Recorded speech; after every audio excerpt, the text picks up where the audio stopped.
èmi ò ṣáà mọ wàhálà tí ẹ̀yin èèyàn kan láyé yìí tẹ́ ṣáà mọ́ ń dá kalẹ̀. Jẹ́jẹ́ wa, àwọn ọmọ Nàìjíríà, jẹ́jẹ́ wa la máa jókòó sílé ara wa tàbí sídìí iṣẹ́ ara wa. Ẹ̀yin lẹ gbé ọ̀rọ̀ yín lọ sórí ẹ̀rọ ayélujára, ẹ̀yin lẹ máa gbé wá sórí ẹ̀rọ ayélujára. Tá a bá sì ní ká sọ̀rọ̀ nípa ẹ̀ tàbí tá a bá sọ̀rọ̀ nípa ẹ̀, ẹ̀ ní wípé wọ́n ń dráàgì yín, wọ́n ń bú yín, ẹ̀ ní pé àwọn blogger kan ń sọ̀rọ̀, ẹ̀ ní pé àwọn èèyàn kan ń ṣe kinní kan.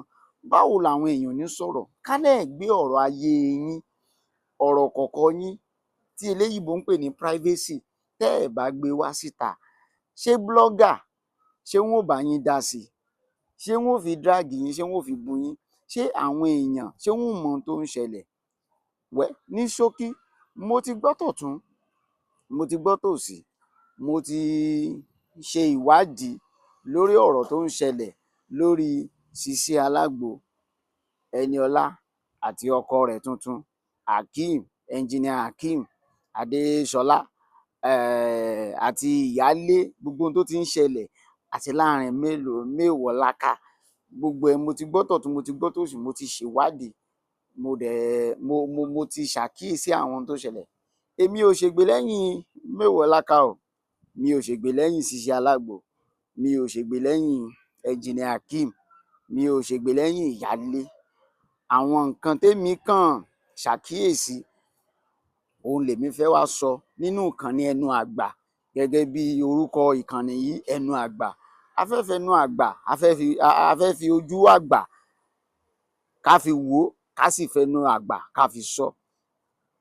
Ní ti Sisi Alágbo, kò mọ̀ sí wàhálà ńbẹ̀ o, kò sí ẹ̀ṣẹ̀ ńbẹ̀ wípé ilé ọkọ àkọ́kọ́ ò wọ̀, ọ kúrò ńbẹ̀, ọ dẹ̀ rí ọkọ míì,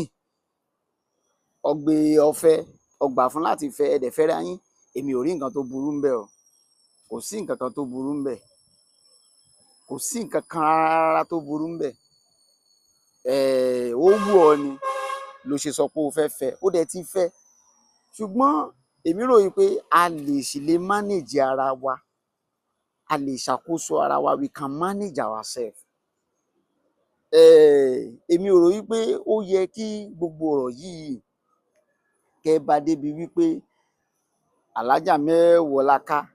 tó ti ń pè ní role model, godmother, oríṣiríṣi ló ti pè wípé òní role model. Kò wá yẹ kó tún sọ pé òní role model kankan, kó bẹ̀rẹ̀ sí ní sọ̀rọ̀ sí. We can manage ourselves no matter what happen, láàrin ìwọ àti Mewolaka, Alhaja Mewolaka, pẹ̀lú tó ṣẹlẹ̀ pẹ̀lú ọkọ ẹ̀, you can still manage the situation, because gbogbo bẹ́ẹ̀ ṣe ń da gbogbo ẹ̀rú ń sìn, tẹ́ ẹ̀ ń yọ àwọn èèyàn lẹ́nu lórí social media, gbogbo ẹ̀ lórí ọ̀rọ̀ family, lórí ọ̀rọ̀ kọ̀kọ̀, privacy yín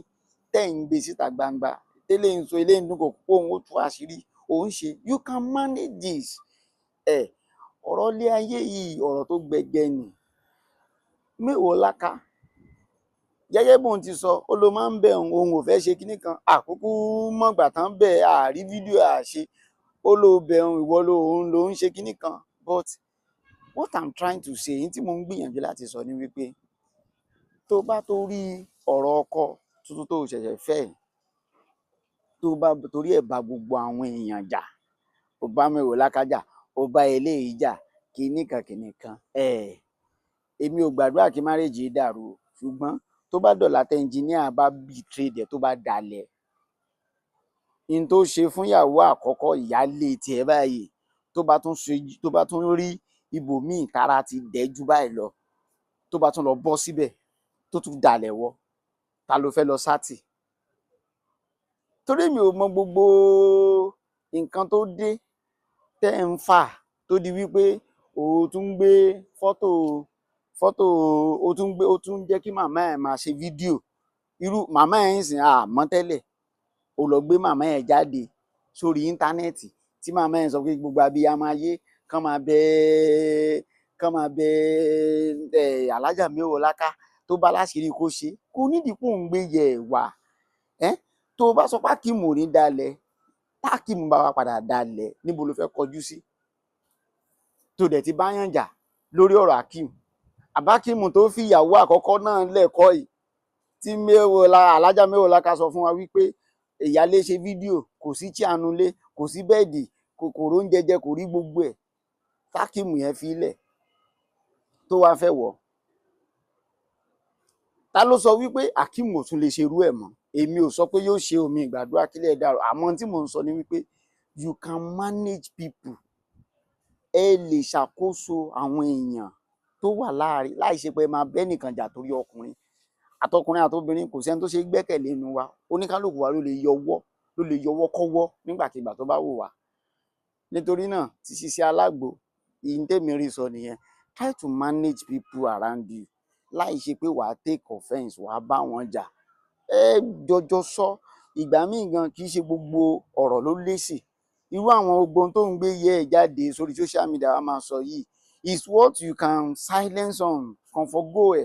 Alájà Mẹ́wọ̀ọ́lá ká ẹ̀yin náà bẹ́ẹ̀ ṣe mú Sisi Alágbo tó ní ọmọ tó mú yín rómọdẹ̀ ẹ̀yin náà ẹ wá sí òde ẹ gbowó wọn ní 1 million naira lẹ́gbà so ṣe bówó iṣẹ́ yín ẹ rí bí rómọdẹ̀ ẹ rí bí ọmọ yín ẹ rí bí ẹni tẹ́ ń fún ládvice gbogbo advice tẹ́ ń fún omi ìpẹ́ ń gbowó lọ́wọ́ ẹ̀ náà kí wàá ní ìdúnkòkò tẹ́ ń dúnkòkò pé ẹ mà ṣírí ẹ máa tú ìyá la pè yín you are mother ẹ ti ṣàbíyamọ nílé ọkọ àkọ́kọ́ ẹ tún wà nílé ọkọ kejì báyìí you are mother ewu ní òkè àṣírí wà lọ́wọ́ yín ṣé n tẹ́ ń sọ fún wa ní ìsìn pé a lè pàṣírí mọ́ sí yín lọ́wọ́ ẹ wá ń dúnkòkò tẹ́ ẹ bá tú gbogbo àṣírí tó wà ní tètè tó wà lọ́wọ́ yín nípa Sisi Alágbo kinní kan ilẹ̀ akún ilẹ̀ afàya kinní kan ṣó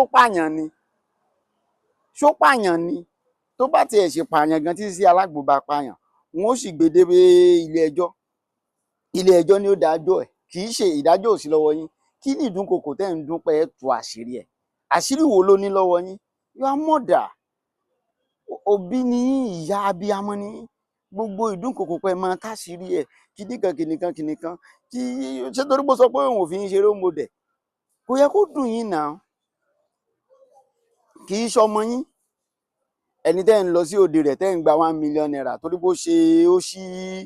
ó ṣí iléeṣẹ́ opening of our company ẹ gba 1 million naira ẹ ń gbowó iṣẹ́ yín náà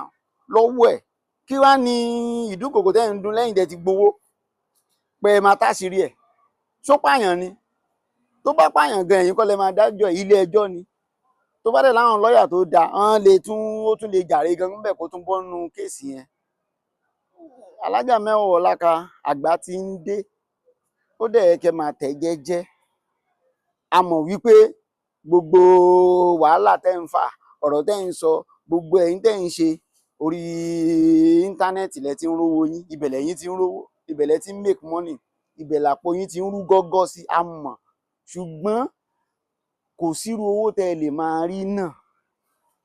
nítorí gbogbo nǹkan tẹ́ ń sọ nídìí àwọn followers yín gbogbo ẹ̀ kò sírú owó tẹ́ lè máa rí ó yẹ kẹ́ máa tẹ̀ jẹ́jẹ́ nítorí àwọn ọmọ yín nítorí ọjọ́ ọ̀la torí ohun gbogbo tẹ́ ń ṣe yìí íńtánẹ́ẹ̀tì gbàgbé bẹ́ẹ̀ rò pé ẹ lè delete ẹ̀ àwọn nǹkan bẹ́ẹ̀ ṣe ń sọ náà ń save ẹ̀ àwọn ọ̀rọ̀ kan wà tó yẹ pé ti sọ many years back báyìí tó jẹ́ pé ó touch mi ó bá ayé mi wí in fact mo rí i pé ó tọrọ òkodoro ọ̀rọ̀ ni woman yìí sọ tí mo dẹ̀ save ẹ̀ tí mo ti download ẹ̀ tí mi jẹ́ ó sọnù tí mo máa ń gbọ́ tí mo máa ń tún gbọ́ bẹ́ẹ̀ ni àwọn kan ráyè tó jẹ́ pé gbogbo fídíò yín tẹ̀ ń ṣe ni wọ́n ń download ni wọ́n kó pamọ́ so bẹ́ẹ̀ lẹ́ máa delete ẹ̀ kò ní ṣe delete ẹ ṣe dẹ́ẹ̀dẹ́ mìràwọ́ ẹ nílò àti máa dúnkokò màá ṣe kíní màá táṣìírí kíní kan tẹ́ bá tẹ̀ wá tú gbogbo ń tẹ́ ṣe táyé ò bá tẹ̀ wá rí sí nǹkan tán tẹ̀ wá wò pé kí wá ní kí láyé ò ṣe rí bóyá ó ti fẹ́ lágbájá rí ó ṣe kíní kan rí ó ṣe kíní kan rí ó ṣẹ́yún rí táyé ò bá rí bí nǹkan kan ojú olè yín náà fẹ́ wá kọ́ sí you too can manage your clients please Alájà ẹ tẹ̀ dẹ́jẹ́ tó engineer Akeem ìpàtẹ́yìn náà kó gbogbo ọ̀rọ̀ tẹ́yin náà ń sọ, gbogbo ohun tẹ́yin náà ń dá kalẹ̀, tó ọkùnrin ni yín, ó yé yín lórí pé ẹ fẹ́ ìyàwó kejì, èmi ò rẹ́ṣẹ̀ mi sì lè bú yín. Wọ́n ní iṣẹ́ yìí déédéé ṣẹ́, àmọ́ ohun tó ṣẹlẹ̀ láàárín ẹ̀yin àti ìyáálé yín tẹ́ fi lélẹ̀. Wọ́n lè mọ ṣe fídíò pé ẹ̀rà tí àṣìlé ẹ̀rà kínní, ta ló mọ̀ bóyá ẹ ti rà rí, ta ló mọ bọ́n ṣe manage ẹ̀, àmọ́ ohun tó ṣẹlẹ̀, àwo ò lè sọ̀rọ̀ sí, a sì lè bú yín Engineer Akeem pé ẹ fìyálé lẹ̀ pẹ̀lú ọ̀fẹ́ lómi, torí àwo ò mọ̀. Gbogbo àwa yìí náà la ní wàhálà lóbìnrin lé, a dẹ̀ mọ̀ wà tóbìnrin máa ń wù. Kò sí ọkùnrin tó máa fi lélẹ̀ lọ fẹ́yàwó mi tó máa kọ̀yàwó ẹ̀ sílẹ̀, tó jẹ́ wípé kò ní ìdí pàtàkì, kò lóhun tóbìnrin yẹn ṣe fún tó fi ṣerú ẹ̀. Irú ọkùnrin yẹn nínú ìdá 100 wọn ò ju ìdá 2 lọ, wọn ò ju ìdá 2 lọ. Ìdá 98 yòókù òun ló jẹ́ wípé ìyàwó ilé wọn ló máa ń frustrate wọn, ló máa ń lé wọn jáde síta pẹ̀lú ìwà wọn. Èmi ò rí Engineer Akeem bá wí nípa ẹ ṣe fẹ́yàwó kejì o, èmi ò bú yín o, ẹ̀yin lẹ mọ ohun tó ṣẹlẹ̀, àwo ò mọ ohun tó ṣẹlẹ̀. Ṣùgbọ́n tèmi ni wípé pẹ̀lú Ẹniọlá Sisi Alágbo tẹ́ ẹ ṣẹ̀ṣẹ̀ fẹ́ yìí, ẹ̀yin náà ẹ manage anger yín, ẹ má jẹ́ kó máa bá àwọn olórí ẹ̀ jà, ẹ manage situation, be mature enough. Tí Sisi Alágbo bá ń ṣe jù gan, tó bá ń fẹ́ máa ṣe jù, you supposed to be the person